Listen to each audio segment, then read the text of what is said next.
Sadly, the Toyota Land Cruiser as we know it is no more, at least here in the US. It used to be a dedicated platform, but now it's really nothing more than a fancy forerunner. But who's going to take its place? Well, on this episode, we're going to take a look at the Nissan Armada and the QX80 to see if either can carry the torch forward for the Land Cruiser. The Nissan Armada and Infiniti counterparts have always been overshadowed by the legendary Land Cruiser.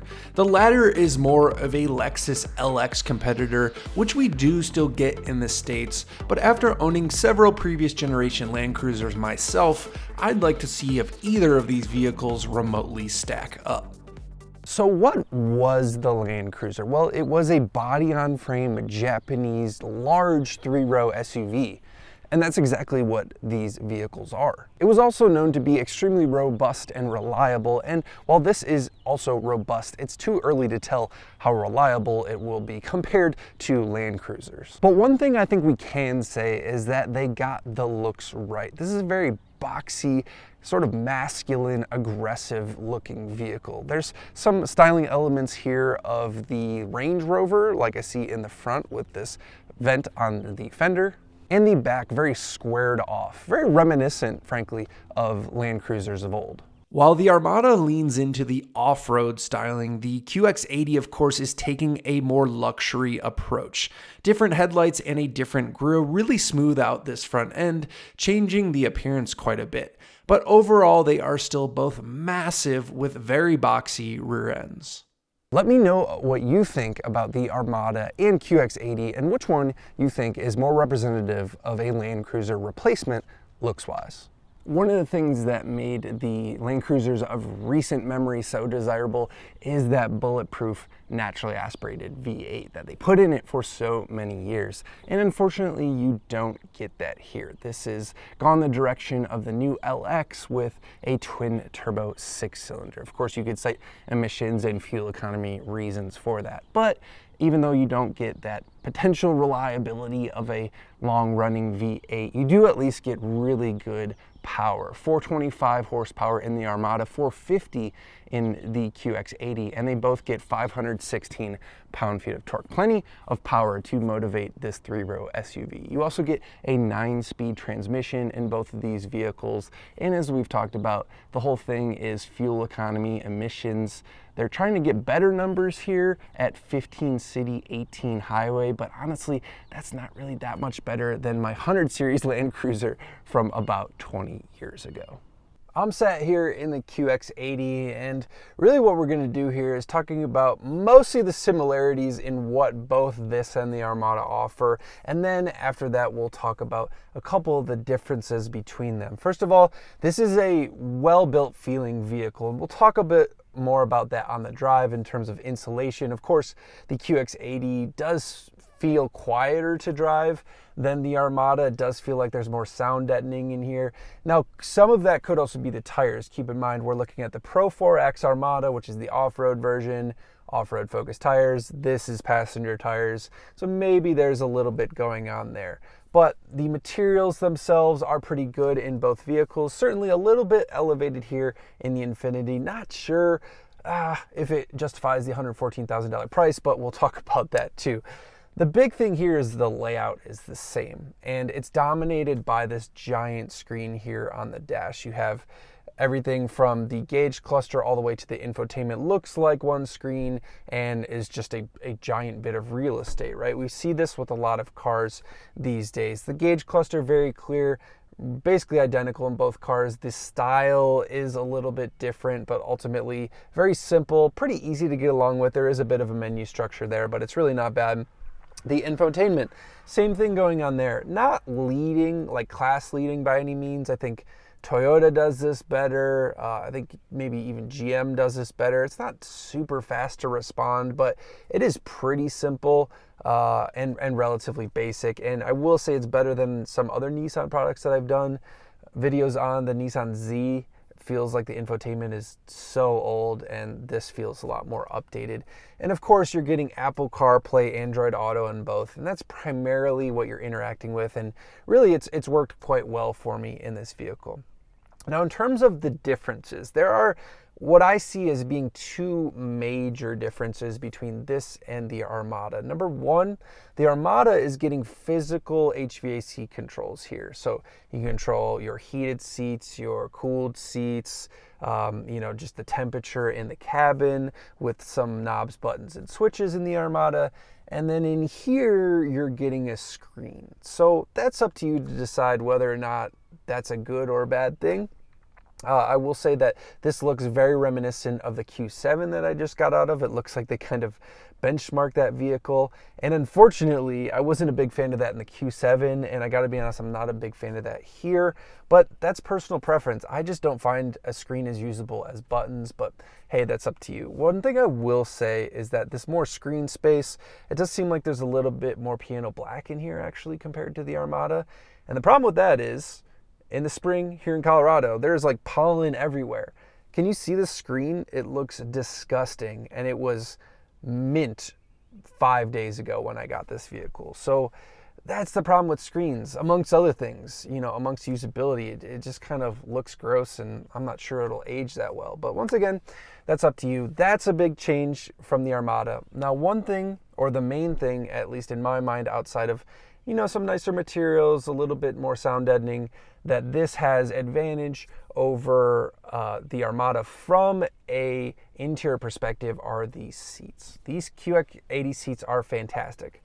The Armada has good seats, but they're just not as adjustable and comfortable as this QX80. Even these side bolsters, the ones right here, you can adjust in and out to make them wider or narrower, which is pretty awesome. I've already mentioned they're heated and cooled, which is in both vehicles, but that extends to the middle row seats. That's an option on the Armada. These are all massaging as well, which is an upgrade over the Armada. And the other thing that's really cool about these seats is they have speakers in them. Yes, speakers in the seats. And where I found that useful is the music will be playing, just in the car. And if you have like Google Maps going, it will speak the directions to you personally. The passenger won't hear it in the seat, like upper thing here. It's actually really cool, and it's a pretty cool kind of implementation of speakers in seats, I think. But outside of that, before we get into the drive and throwing a bike in the back, we do need to touch on price. This is $114,000 as tested, pretty steep, puts it in steep competition. The Armada even, $82,000 for a Nissan. Can you believe that? Obviously, these are pretty much the top of the lines, and this is the Autograph Edition. We already talked about the Pro 4X of the Armada. But pretty solid interior overall. Makes me feel substantial like Land Cruisers have done previously, but let's see what it's like out on the road. A nice feature of both of these vehicles is the fact that you can raise and lower the rear seats with a button in the rear and lower the middle row seats from there as well. There's also adjustments back there to raise and lower the ride height, since these are both on air ride. Now, of course, throwing a bike in the back is a breeze in this vehicle because it is a giant 3-row SUV. And you know what? I did the same thing in my 100 Series Land Cruiser, so I guess this gets more points in the Land Cruiser replacement race.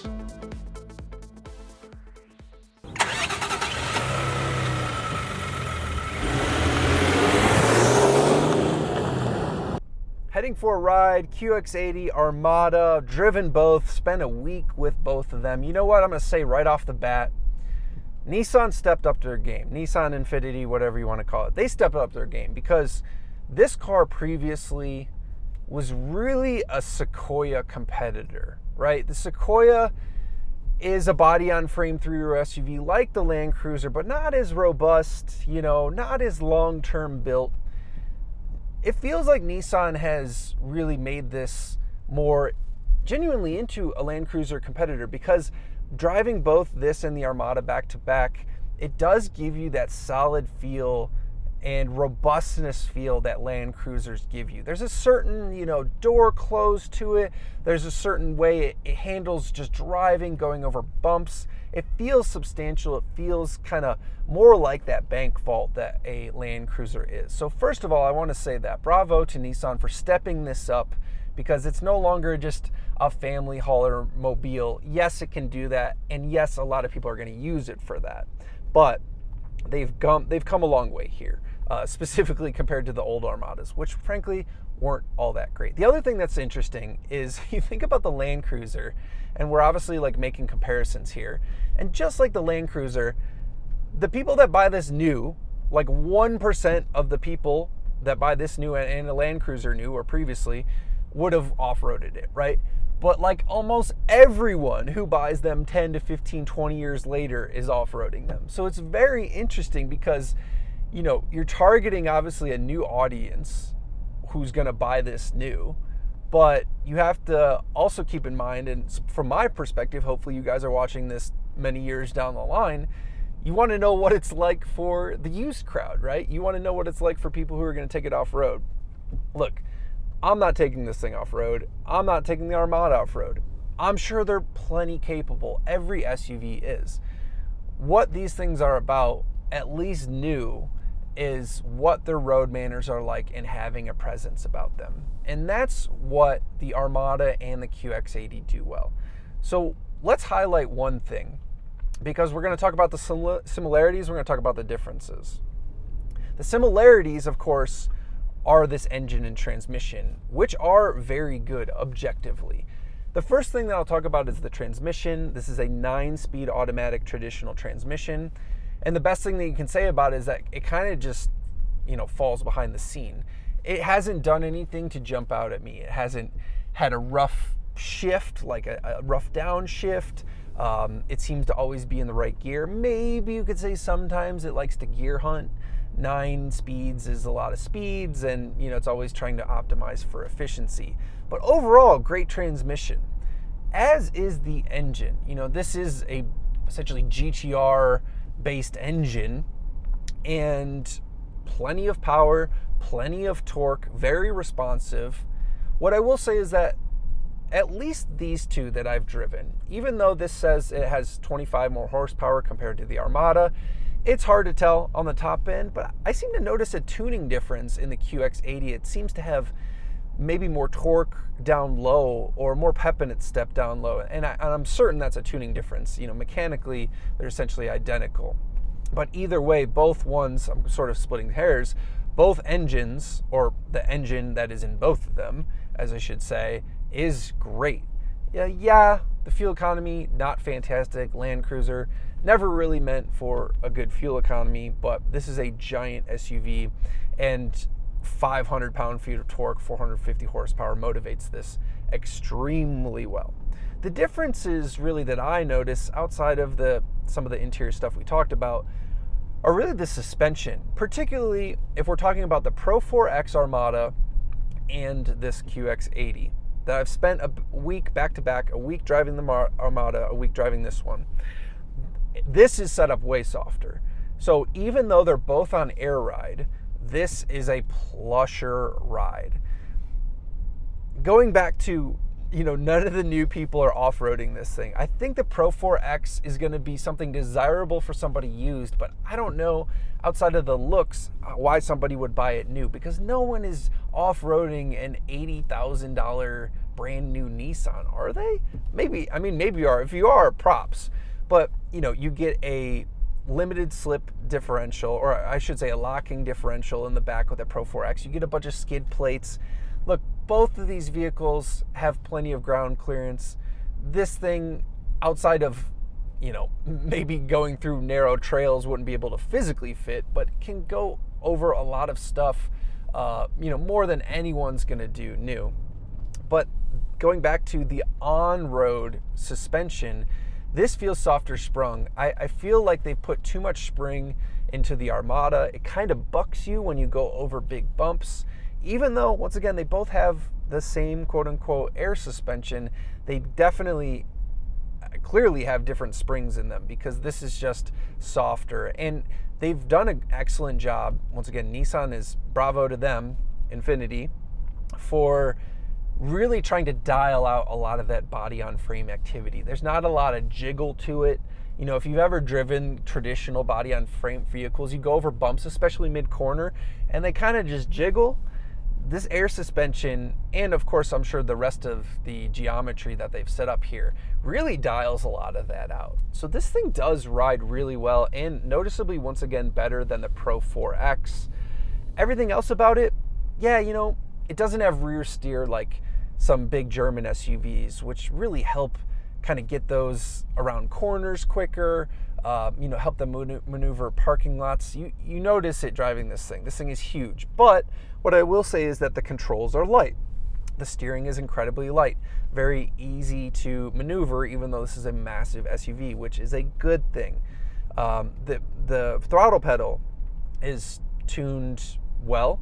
I think the brakes, sometimes I feel like I don't have enough braking force in this one.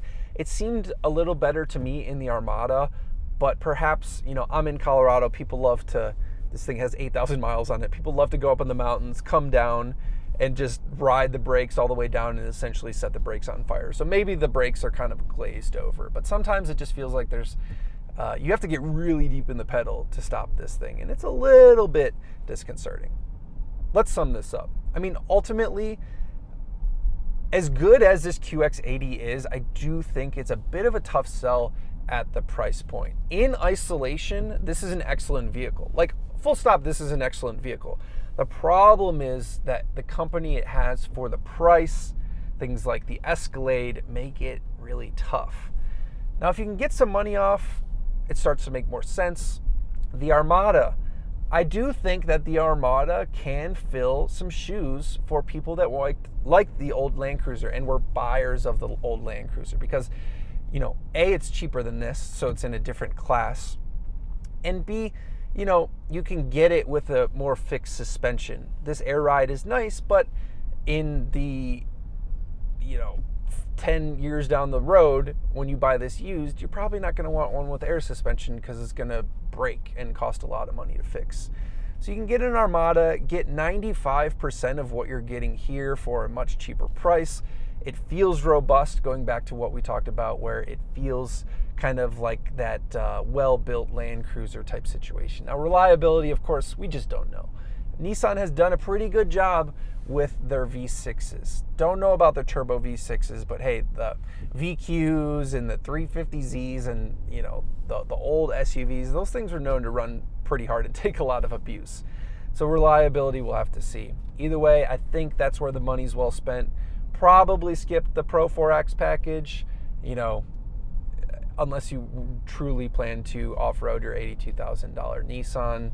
That's up to you. But the Armada, this chassis, they've done a really good job here, and I think it's worth looking at specifically in that price point. So I hope you guys enjoyed the video. Let me know what you think in the comments below. If you made it this far in the video, thank you very much. Consider hitting that subscribe button, and I'll see you guys on the next one.